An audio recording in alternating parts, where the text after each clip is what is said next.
দৰাই কইনাক সেন্দুৰ পিন্ধাব লাগে।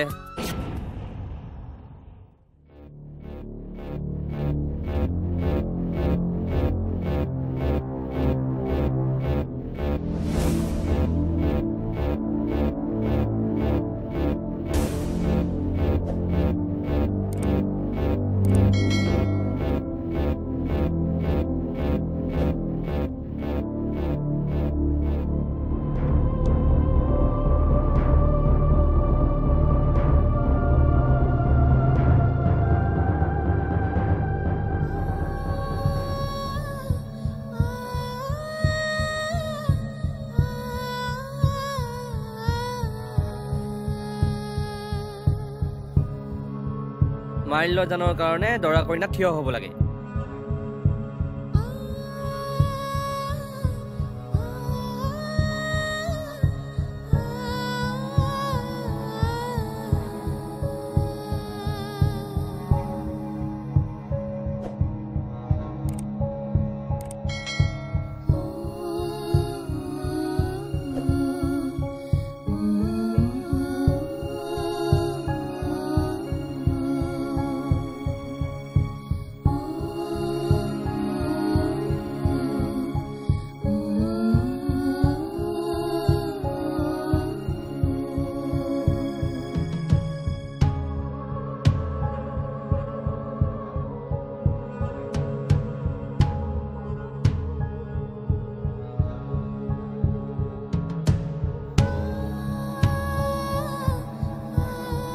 এতিয়া বিবাহ সম্পন্ন হ'ল।